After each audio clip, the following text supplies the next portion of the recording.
اعوذ باللہ من الشیطان الرجیم بسم اللہ الرحمن الرحیم۔ اللہ تبارک و تعالیٰ کے نام سے شروع جو بڑا مہربان اور نہایت رحم کرنے والا ہے۔ تاریخ کے پنوں کی سیاہی بننے والا فرعون جو کبھی یہ دعویٰ کیا کرتا تھا انا ربکم الاعلی، یعنی میں ہوں سب سے بڑا خدا، اللہ تبارک و تعالیٰ نے اس کو ہلاک کر کے اور دنیا کے لیے عبرت کا نشان بنا کر یہ ثابت کر دیا کہ سب سے بڑا خدا کون ہے۔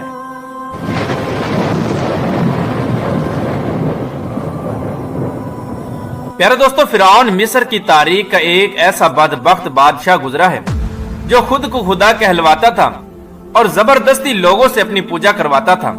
اور مسلمانوں پر ظلم و ستم کی انتہا کیا کرتا تھا۔ اس بدبخت فرعون کی بدبختی کا اندازہ اس بات سے لگایا جا سکتا ہے کہ جب اللہ تبارک و تعالیٰ نے اس کو ہلاک کیا اور دنیا کے لیے عبرت کا نشان بنایا تو اس کی لاش کو نہ پانی نے قبول کیا اور نہ ہی زمین نے قبول کیا، بلکہ اس بدبخت کی لاش یوں ہی قیامت تک سڑتی رہے گی اور دنیا کے لیے عبرت کا نشان بنی رہے گی۔ پیارے دوستو، آج کی اس ویڈیو میں ہم آپ کو بتائیں گے کہ فرعون کی شادی کیسے ہوئی اور فرعون نے کس طرح مصر کی سب سے خوبصورت عورت سے شادی کی اور فرعون میں سے کتنی اولاد پیدا ہوئی اور اس کائنات کے سب سے بڑے کافر کی بیوی کو اللہ تبارک و تعالی نے جنت کیوں عطا فرمائی، اور وہ کون سا ایسا کام تھا جو فرعون کی بیوی نے کیا جس کی وجہ سے ایک کافر کی بیوی جنت میں حضور صلی اللہ تعالی علیہ وآلہ وسلم کی ازواج مطہرات میں شامل ہو گئی۔ پیارے دوستو، فرعون جب مصر کا بادشاہ بنا تو اس نے اپنے ظلم و ستم کی انتہا کرنا شروع کر دی، اور جب اس فرعون نے شادی کرنے کا ارادہ کیا تو اس نے مصر کی سب سے خوبصورت عورت کا انتخاب کیا جس کا نام آسیہ تھا۔ فرعون مصر نے ریان بن ولید کی پوتی حضرت آسیہ رضی اللہ تعالی عنہ کو شادی کا پیغام بھجوایا۔ یاد رہے کہ ریان بن ولید وہی بادشاہ تھا جو حضرت یوسف علیہ السلام کے دور میں مصر کا بادشاہ ہوا کرتا تھا، اور وہ حضرت یوسف علیہ السلام پر ایمان لے آیا تھا اور اس نے حضرت یوسف علیہ السلام کو عزیز مصر بنا دیا تھا۔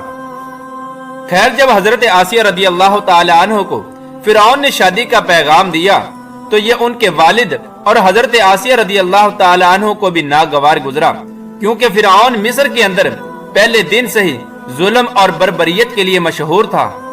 لیکن فرعون چونکہ مصر کا بادشاہ تھا، اس نے اپنی بادشاہت کے زور پر جبرن حضرت آسیہ رضی اللہ تعالی عنہ سے شادی کر لی اور دھمکی دی کہ اگر حضرت آسیہ رضی اللہ تعالی عنہ نے فرعون سے شادی نہ کی تو فرعون ان کے والدین کو قتل کر دے گا۔ خیر، فرعون نے اپنی بادشاہت کے زور پر حضرت آسیہ رضی اللہ تعالی عنہ سے شادی تو کر لی، لیکن شادی ہونے کے بعد بھی اللہ تبارک و تعالی نے حضرت آسیہ رضی اللہ تعالی عنہ کو فرعون سے محفوظ رکھا اور وہ آپ پر قادر نہ ہو سکا۔ اس کے بارے میں مفسرین لکھتے ہیں کہ شادی کی پہلی ہی رات جب فرعون حضرت آسیہ رضی اللہ تعالی عنہ سے ہم بستری کرنے کے لیے کمرے میں داخل ہوا تو اللہ تبارک و تعالی نے اس پر نیند کا ایسا غلبہ ڈالا کہ وہ ساری رات ہی سویا رہا، اور کچھ کتابوں میں یوں لکھا ہے کہ اللہ تبارک و تعالی نے فرعون کو نامرد کر دیا تھا، جس کی وجہ سے وہ حضرت آسیہ رضی اللہ تعالی عنہ سے صحبت نہ کر سکا، اور اس طرح اللہ تبارک و تعالی نے حضرت آسیہ رضی اللہ تعالی عنہ کی عصمت کو محفوظ رکھا۔ اور بعض روایات میں آتا ہے کہ فرعون کو ایک ایسی بیماری لاحق ہو گئی تھی جس کی وجہ سے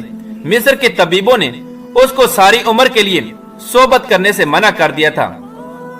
چونکہ حضرت آسیہ رضی اللہ تعالی عنہ اس بادشاہ کی نسل میں سے تھی جس بادشاہ نے حضرت یوسف علیہ السلام کے دور میں اسلام قبول کر لیا تھا، لہٰذا حضرت آسیہ رضی اللہ تعالی عنہ ایک پاک دامن اور نیک خاتون تھی۔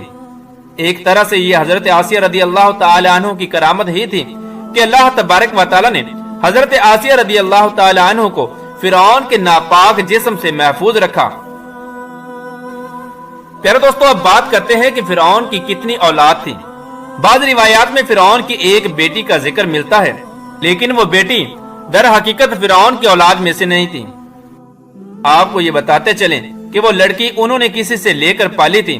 چونکہ حضرت آسیہ رضی اللہ تعالی عنہ کو اللہ تبارک و تعالی نے فرعون سے محفوظ رکھا تھا، اس وجہ سے ان سے کوئی اولاد پیدا نہیں ہوئی۔ پیارے دوستو، اب بات کرتے ہیں کہ دنیا کے سب سے بڑے کافر یعنی فرعون کی بیوی کو اللہ تبارک و تعالی نے جنت میں حضور صلی اللہ تعالی علیہ وآلہ وسلم کے ازواج مطہرات میں کس وجہ سے شمار فرمایا، اور وہ کون سی ایسی نیکی تھی جس کی وجہ سے ایک کافر کی بیوی کو اللہ تبارک و تعالی نے جنت عطا فرما دی۔ اس واقعے کا پس منظر کچھ یوں ہے کہ ایک رات فرعون نے خواب میں دیکھا کہ اس کا محل نابود ہو گیا ہے۔ خوف اور وحشت سے اس کا پورا وجود لرزنے لگا۔ فرعون نے نجومیوں کو بلا کر ان سے خواب کی تعبیر پوچھی تو انہوں نے کہا کہ بنی اسرائیل میں ان قریب ایک ایسا بچہ پیدا ہوگا جو تمہارے محل کو نابود کر دے گا اور تم سے تمہاری سلطنت کو چھین لے گا اور تمہارا سب کچھ تباہ و برباد ہو جائے گا۔ فرعون نے جب یہ تعبیر سنی تو فرعون نے یہ حکم جاری کر دیا کہ بنی اسرائیل میں جو بھی بچہ پیدا ہو اس کو قتل کر دیا جائے اور لڑکی کو چھوڑ دیا جائے تاکہ ان کی نسل باقی رہے۔ جب حضرت موسیٰ علیہ السلام پیدا ہوئے تو ان کی والدہ نے حضرت موسیٰ علیہ السلام کو ایک صندوق میں رکھ کر دریا میں ڈال دیا۔ دریا سے ایک نہر فرعون کے محل کے پاس سے بہتی تھی۔ یہ صندوق بہتا ہوا اللہ تبارک و تعالیٰ کی قدرت سے اسی نہر میں چلا گیا اور یہ صندوق بہتا ہوا فرعون کے محل کے پاس آ کر رک گیا۔ فرعون نے جب اس صندوق کو دیکھا تو اپنے سپاہیوں کو حکم دیا کہ اسے محل میں لا کر کھولا جائے اور دیکھا جائے کہ اس کے اندر کیا ہے۔ جب اس صندوق کو کھولا گیا تو اس کے اندر ایک نہایت ہی حسین و جمیل اور خوبصورت بچہ نکلا۔ حضرت آسیہ رضی اللہ تعالی عنہ اس بچے کو دیکھ کر نہایت ہی خوش ہوئیں اور حضرت آسیہ رضی اللہ تعالی عنہ نے حضرت موسیٰ علیہ السلام کا نام ہی موسیٰ رکھا تھا، کیونکہ قبطی زبان میں پانی کو مو اور درخت کو سا کہا جاتا ہے۔ کیونکہ حضرت موسیٰ علیہ السلام پانی اور درختوں کے درمیان میں سے ملے تھے، اسی وجہ سے حضرت موسیٰ علیہ السلام کا نام موسیٰ رکھا گیا۔ صندوق کھلنے کے بعد حضرت آسیہ رضی اللہ تعالی عنہ نے جب حضرت موسیٰ علیہ السلام کے چہرے انور پر نور دیکھا تو انہوں نے حضرت موسیٰ علیہ السلام کو اپنا بیٹا بنا لیا اور فرعون سے کہنے لگی کہ یہ بچہ میری اور تیری آنکھوں کی ٹھنڈک ہے، اسے قتل نہ کرنا۔ لیکن اس وقت نامرد فرعون کہنے لگا کہ اسے تم رکھ لو، مجھے اس کی کوئی حاجت نہیں۔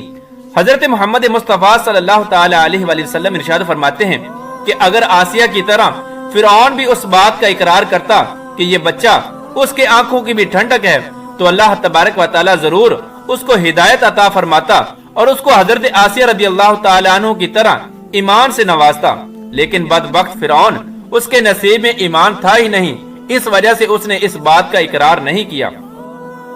حضرت آسیہ رضی اللہ تعالی عنہ شادی کے پہلے ہی دن سے فرعون کے ظالمانہ اور کافرانہ اقدامات کے خلاف پہاڑ بن کر کھڑی رہیں۔ حضرت موسیٰ علیہ السلام نے جب اعلان نبوت کیا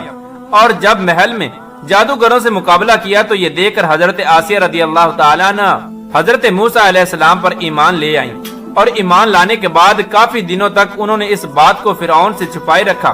لیکن جب فرعون نے خدائی کا دعویٰ کیا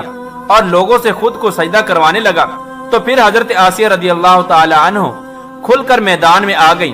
اور فرعون کے اس عمل کی سخت مخالفت کرنے لگی۔ جیسے ہی فرعون کو پتہ چلا کہ میری بیوی بھی حضرت موسیٰ علیہ السلام کے خدا پر ایمان لا چکی ہے تو اس نے حضرت آسیہ رضی اللہ تعالی عنہ پر ظلم ڈھانا شروع کر دیے اور روزانہ حضرت آسیہ رضی اللہ تعالی عنہ کو طرح طرح کی اذیتیں دینا شروع کر دی۔ لیکن فرعون کا طرح طرح کا ظلم بھی حضرت آسیہ رضی اللہ تعالی عنہ کے ایمان کو متزلزل نہ کر سکا۔ فرعون نے بہت کوشش کی کہ حضرت آسیہ رضی اللہ تعالی عنہ کو ایمان سے دور کر دیا جائے اور دوبارہ یہ کفر و شرک کی طرف لوٹ آئیں، لیکن حضرت آسیہ رضی اللہ تعالی عنہ نے فرعون کی تمام تر کوششوں کو ناکام بنا دیا اور وہ صرف اللہ تبارک و تعالیٰ کا نام پکارتی رہیں اور اللہ تبارک و تعالیٰ کی عبادت میں مصروف رہیں۔ اور ان کے علاوہ جو بھی حضرت موسیٰ علیہ السلام پر ایمان لے آتا فرعون اس پر طرح طرح کے ظلم کرتا اور ان کو طرح طرح کی تکالیف پہنچاتا۔ ایک مرتبہ فرعون نے حضرت موسیٰ علیہ السلام پر ایمان لانے والے ایک شخص کو، جسے قرآن کریم میں مومن آل فرعون کے نام سے یاد کیا جاتا ہے، بڑی بے دردی کے ساتھ قتل کر دیا، جس کے بعد حضرت آسیہ رضی اللہ تعالی عنہ کے صبر کا پیمانہ جھلک اٹھا اور کھلم کھلا حضرت آسیہ رضی اللہ تعالی عنہ فرعون کی مخالفت کرنے لگیں۔ فرعون نے جب یہ دیکھا کہ اس کی بیوی کھلم کھلا اس کی مخالفت کر رہی ہے تو فرعون کے اندر غضب کی آگ بھڑک اٹھی اور اس نے اپنی بیوی کو بہت ہی دردناک طریقے سے اذیتیں پہنچانا شروع کر دی۔ اس ظالم بادشاہ نے اس پاک دامن خاتون پر بڑے بڑے عذاب ڈھائے،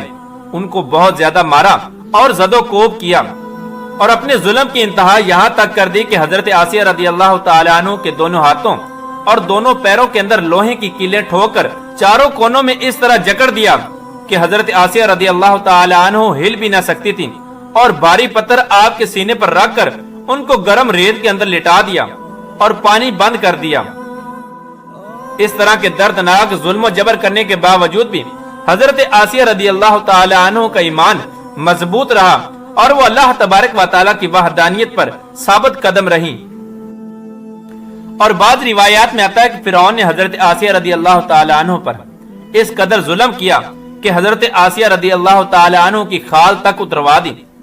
اور پھر اس کے بعد ان پر ایک بھاری بھرکم چٹان گرا دی، جس کی وجہ سے حضرت آسیہ رضی اللہ تعالی عنہ شہید ہو گئیں۔ اس طرح حضرت آسیہ رضی اللہ تعالی عنہ نے ایک فرعون کی بیوی ہونے کے باوجود بھی اللہ تبارک و تعالیٰ کی وحدانیت پر اپنے ایمان کو مضبوط رکھا اور اللہ تبارک و تعالیٰ کی وحدانیت کو نہیں چھوڑا۔ یہی وہ نیکی تھی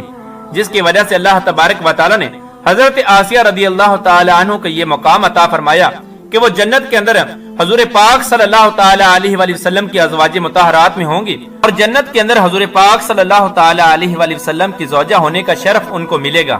اللہ تبارک و تعالیٰ سے دعا ہے کہ اللہ تبارک و تعالیٰ ہم کو دین پر ثابت قدمی عطا فرمائے اور حضور صلی اللہ تعالی علیہ وآلہ وسلم کی محبت کے اندر جینا مرنا نصیب فرمائے۔